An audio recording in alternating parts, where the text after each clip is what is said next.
I know you homeschool your children, Miss Jackson, and I know you got a lot of family support, but you can't run around the country telling people not to file income tax returns.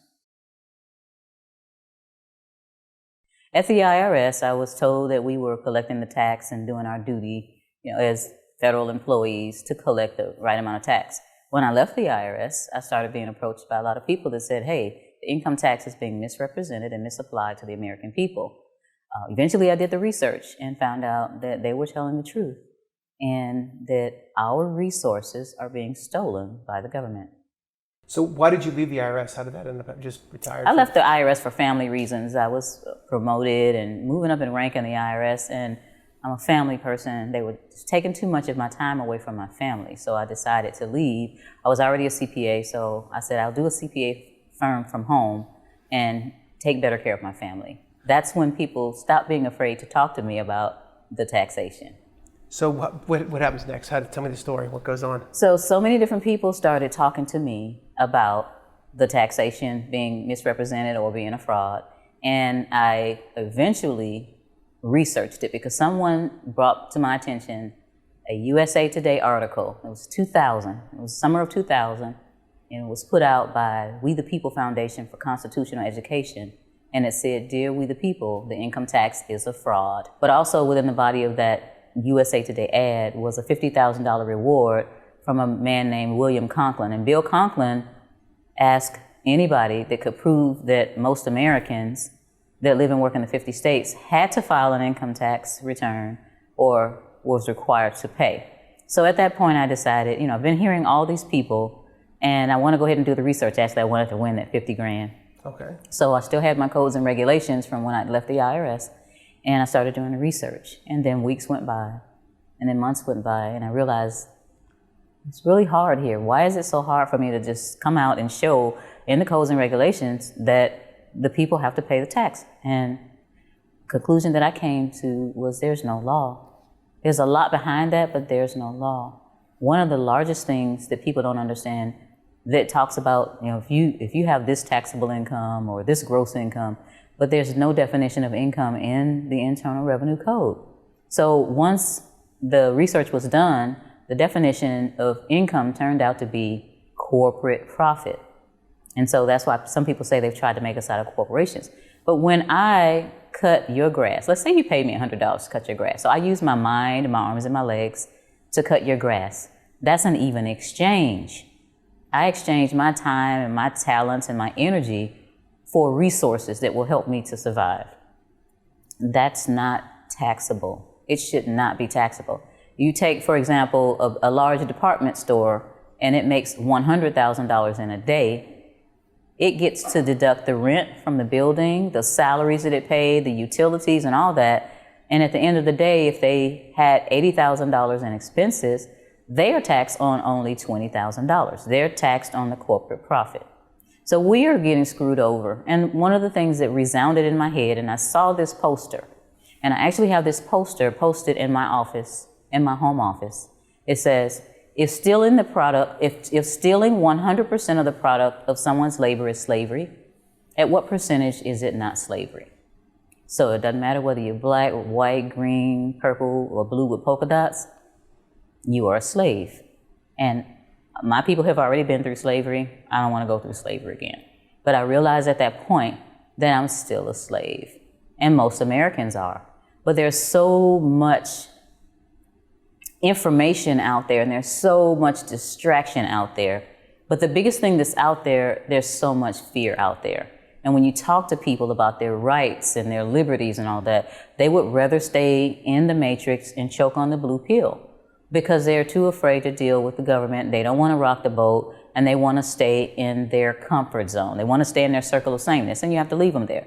But for those that want freedom, God gave us unalienable rights, not inalienable rights, unalienable rights. That means that we have rights that can't be leaned by anybody. We have the right to life, liberty, and a pursuit of happiness. And they've been taken away by the various governments, not just in the United States, but around the world. And I've met so many people here from different places all across the globe, but everybody wants the same thing. Everybody wants freedom. And we want freedom from government, freedom from taxation, freedom from people taking what belongs to us, making laws, and giving it to somebody else. You were talking about staying in the matrix, but I mean, what happened to you? Didn't they throw you in the can? Well, yes. When I had a choice when I started doing this research. So I went down the rabbit hole of the taxation, which led me to another rabbit hole called the Federal Reserve. I was given Ed Griffin's book called The Creature from Jekyll Island. It's a very thick book, but I couldn't put the book down. And I was so appalled at what happened and how we got into this mess by the wealthy banking families. When I finished reading The Creature from Jekyll Island, I had one of those turning points, that crossing the Rubicon turning point, because I said, I worked hard. I had a system where I would work sometimes even 16 hours a day, trying to make ends meet for my family and then have a nice life, go on nice vacations, go to Mexico and Venezuela and Jamaica and places like that. But in order to do that, you're working hours and hours. But I realized when the Federal Reserve isn't federal and all this money, millions of dollars in interest is being collected from the American people, the IRS are the bouncers for the Federal Reserve Club, and they're taking this money. So at the end of the year or in tax season, for my CPA firm to have to write a check for $15,000 or $20,000, it wasn't going towards fixing the roads because the gas tax took care of that. It wasn't going towards helping pay the policemen and the teachers because the real estate taxes paid for that. Well, where was all this money going? It's going towards the Federal Reserve, the debt. You can go out online and look at that debt clock, and it's ticking crazy. And your children are born at least $50,000 in debt as we speak because of the Federal Reserve interest. So why do they have authority over us? Well, the Congress gave them the authority. They gave the Federal Reserve authority over us to collect this money. So these wealthy banking families, their children's children will never have to work a day in their life. And I'm sitting here slaving at my desk, trying to stay awake to get all these audit reports done so my family can make ends meet. And I just had that thing where I said, no, I'm not doing it. So I actually stopped filing tax returns. This was 2000. So by the time 2004 rolled along, I hadn't filed any taxes and I was speaking out. Me and Joe Bannister and some other former IRS agents and others were speaking out. We weren't telling people to file or not to file. We weren't telling people to pay or not to pay. We were telling people to do their own research, do your due diligence, and decide whether you want to be a slave or get off the plantation. So they started hating us. And in 2004, they came in the summertime and raided my home. They came in armed. 15 to 20 agents had laser tag on my head, opened the door, federal agents come in. They came in and swarmed the house, and they were there from 7:45 in the morning until 5 o'clock. And they took away like 32 boxes, and this was 2004. And they went through those boxes and they started interviewing people. And by 2007, they couldn't find a felony. They found a homeschooling family that was just trying to live their life. So they decided that I was still too much of a big mouth, and they brought charges against me on a misdemeanor. So you can't indict. The indictment is for felony. So they brought an information. And information is when you're bringing charges, misdemeanor charges against someone. So for 4 years, 2000 to 2003, they brought charges of willful failure to file tax returns, which is a misdemeanor. They took me to court. They wouldn't let me talk about the law. They wouldn't let me talk about the experiences that I had going to Congress and asking the Congress people. And they wouldn't let me talk about the Supreme Court cases and the state Supreme Court cases that were researched to show that the resources that we earn are not taxable. So, and the jury was so afraid that they might be audited that they immediately came back with a guilty. So I was found guilty of the misdemeanor of willful failure to file. I was given 4-year sentence, not concurrent, consecutive, 4 consecutive years. And of course, most people know that some felons don't even get a 4-year sentence. I ended up serving 3 of those years in a federal prison. I got 6 months off for good time. I got 6 months off for halfway house. But I lost 3 years of my life in a federal prison because I dared to come out and say that you all need to figure out what you want to do for your own self and your family, because all of us are slaves. One of the other things about this issue of taxation being slavery, it's a racially unifying issue. And I think they were also afraid of that because it doesn't matter what color you are. People were coming together from all walks of life saying, wait a minute, I need to check this out. and that scared them also. And during the sentencing, the judge looked at me and she said to me in her southern voice, "I know you homeschool your children, Miss Jackson, and I know you got a lot of family support, but you can't run around the country telling people not to file income tax returns." And I looked dead in her face and I said, "I've never done that," because I never did. So that told me and everybody else that this wasn't about the fact that I chose to keep what I earned. It was about the fact that I was running around telling people to look and do your research and bringing people together from all walks of life, saying that we're all being made sheeple and we're all being corralled in a sheeple corral and we need to get out. There's a lot of issues out there that they seem to wrap race into to keep people from actually looking at the facts and keep them emotionally charged in the wrong direction, if I'm describing that correctly. Yes. What do you have any thoughts on that? Yeah, the enemy's MO has always been divide and conquer. Go back to, what is his name, Sun Tzu, always has been divide and conquer. So if they can divide us by race, you're white, I'm black. Or religion, I'm a Christian, you a Jew, or you a Muslim. They just keep that going and they keep that in the media. And what they do is they keep us focused on that and they keep us away from what they're doing behind the scenes. So it's a division that is a false division because we all have the same color blood. We all have the same color blood. And when we realize that they are the ones that are causing this division in the mainstream media, the main scheme media, and we stop paying attention to that and go to alternative media and start reading books, then we'll start getting together. We'll stop trying to fight each other on these political issues or these racial issues and say, wait a minute, if we keep paying attention to fighting each other, pretty soon we're going to be locked up in a sheeple corral and we won't be able to get out. I'm not saying don't entertain yourself. You know, you work hard. Everybody works hard. You need some kind of entertainment, but don't spend so much time entertaining yourself. Don't come home from work and sit in front of the television and watch it until it watches you, because you're putting your time and energy into somebody else getting rich. You need resources to set yourself and your family up to live free. It's not going to be easy and it's not going to be cheap and it's not going to be free. Nobody's going to bring the unicorns and bring you the free stuff. Then there are no trees out there being planted that grow money. You got to do this on your own. I don't care what any politician tells you. If it was going to happen, it would have happened decades ago. But the Democrats and the Republicans, they're sleeping in the same bed and they're raping us all. So get your mind off politics, get your mind on your family, and start doing the things that are going to make your family thrive. I'm working on that right now with my family. I have a 5-year-old granddaughter. My 5-year-old granddaughter has a passport. If you don't have a passport, shame on you. Because when the excrement hits the portable cooling device, you need to be able to go somewhere else. You can't have all your eggs in one basket. These are things that sound simple to a lot of people, but a lot of people never heard of this because they're concentrating on whatever those shows are on television and whatever is going on with the football games and all of that stuff. And still, until Tom Brady starts stroking me a check, my team is the Jackson team. I call the IRS the insidious representatives of Satan.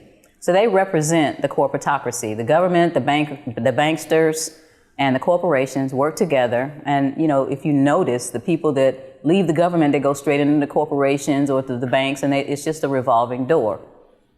Well, they're out there to collect funds from mostly the middle class, because if you notice, corporations don't pay taxes, and a lot of times the corporate owners and the CEOs don't pay tax. They make a lot of money, they don't pay tax. So in the election where Hillary Clinton and Trump, Hillary said, Donald Trump didn't pay his taxes. And everybody said, and they sucked all the air out of the room and they started running to me. Did you hear? See there? That's why he doesn't need to be president. He didn't pay his taxes. And I automatically knew, you know, he said he was a smart man. He used net operating losses. The tax code is set up for people that have businesses. Everybody out there needs to get a legitimate home-based business and you'll be able to write off stuff and you may reduce or even eliminate your taxes, but that's not what they're paying attention to. So yes, the IRS has to understand what the tax code says about businesses, and people take advantage of it. A lot of people here have told me, yes, I'm a business owner. And what I do is I help people to reduce the amount of tax, not trying to cut the head off the beast like I did and just say, I'm not paying because it's mine. That got me locked up. I don't want anybody to ever have to go through what I went through. Nobody, ever. So 99% of the people in most countries are not going to come up against the government or come up against their form of IRS like I did, but they are willing to starve the beast by learning ways to work within the system to reduce or eliminate taxes. Give us the top three simple things people can do to move their way towards out of slavery. Out of slavery. Get out of debt, get out of debt, get out of debt. That's number one. Number two, start a business and start writing off things that you already pay money for, but you can't write off. If you have a cell phone, if you have just a job, you can't write off your cell phone, but when you have a business, you can write off your cell phone and your internet and things like that. And third, take the money that you start earning, whether you get a tax refund or an inheritance or whatever, don't go buy a new car with that. Don't go to the mall and buy a whole bunch of clothes and stuff like that. Invest that money in hard assets. And what I mean by hard assets is things that won't disappear with a blink of an eye. You've got silver, you've got gold, you got crypto, you got real estate, all these things. People that make money invest their money. They don't wear it on their backs, they don't drive it.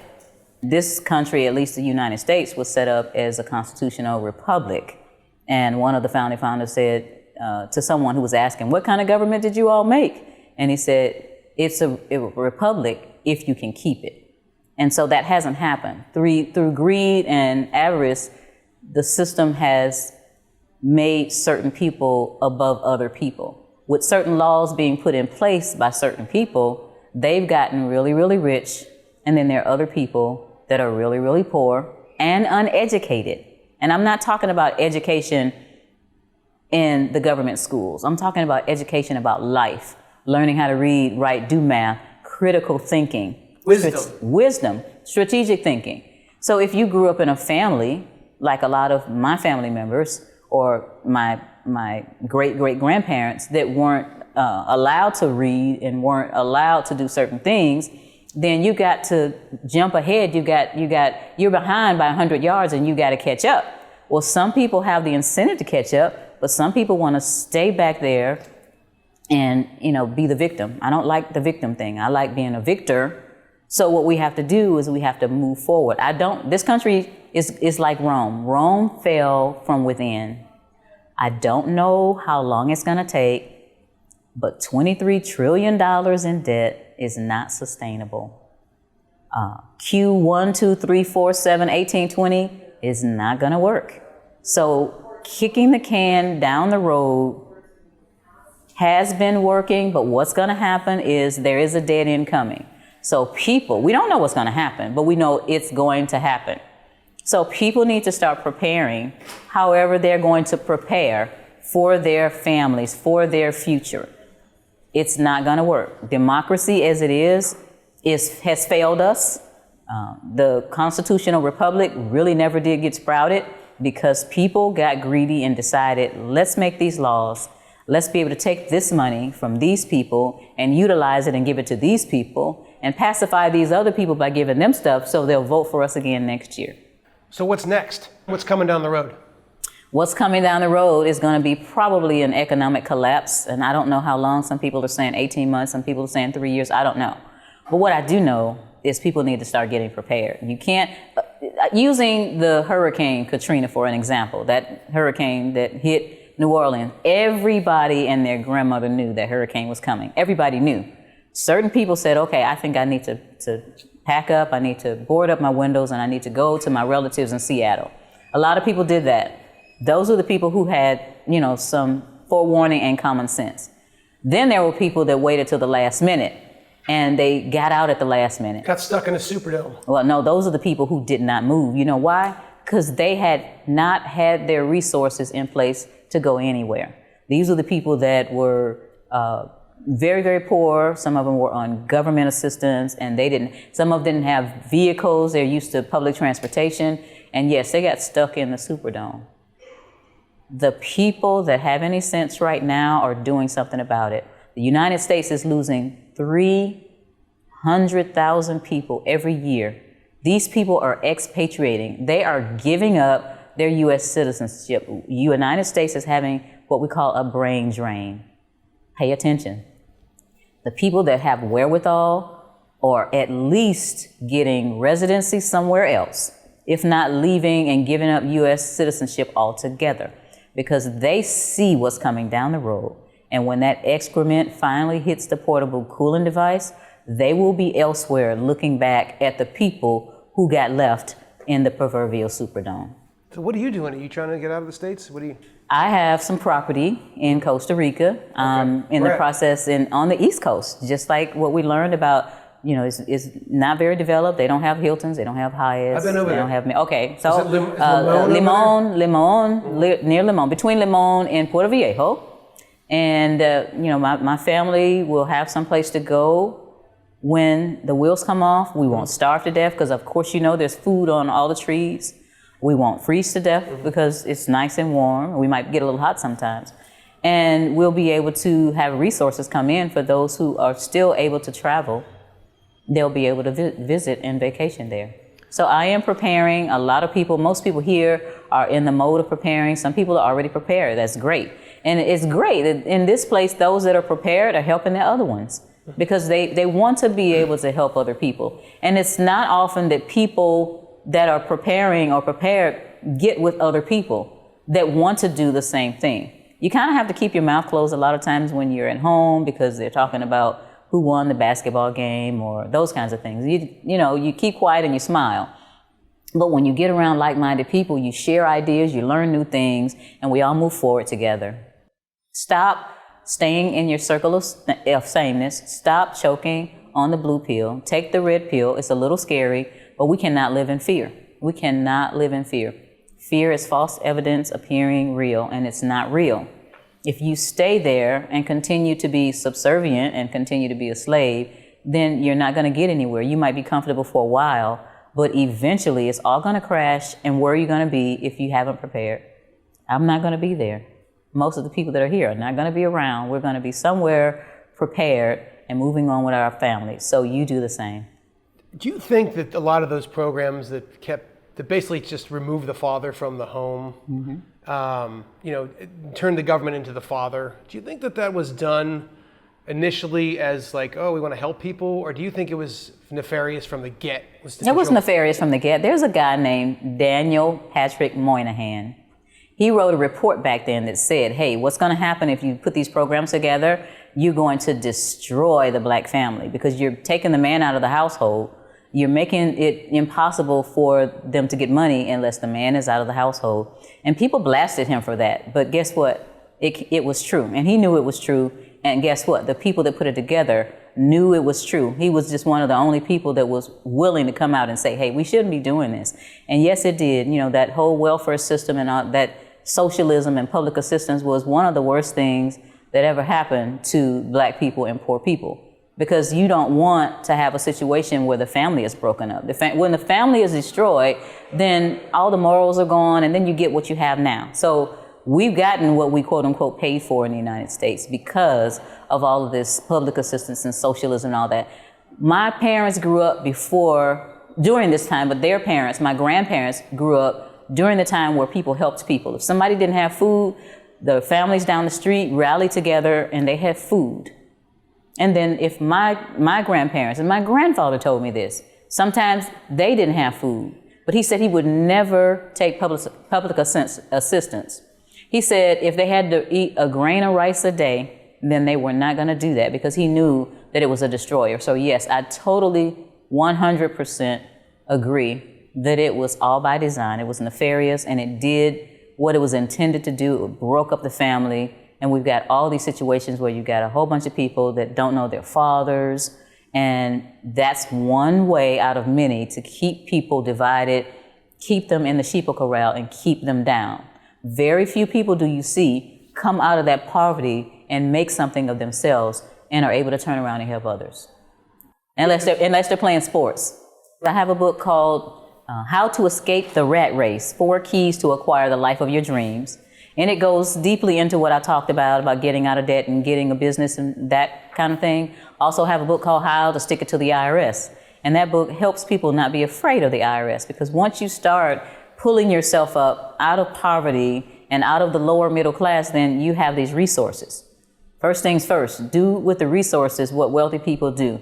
They invest and they get wealthier, as opposed to going out and buy. How is it that when I talk to people, they start this business, their business is finally, up and running, and they're getting some income, and then I see them driving around in a new Lexus.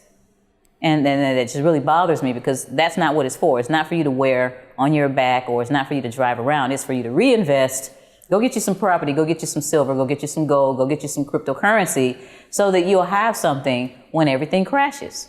That car's not going to help you when everything crashes. Those clothes that you got from, needless markup, they're not going to help you when everything crashes.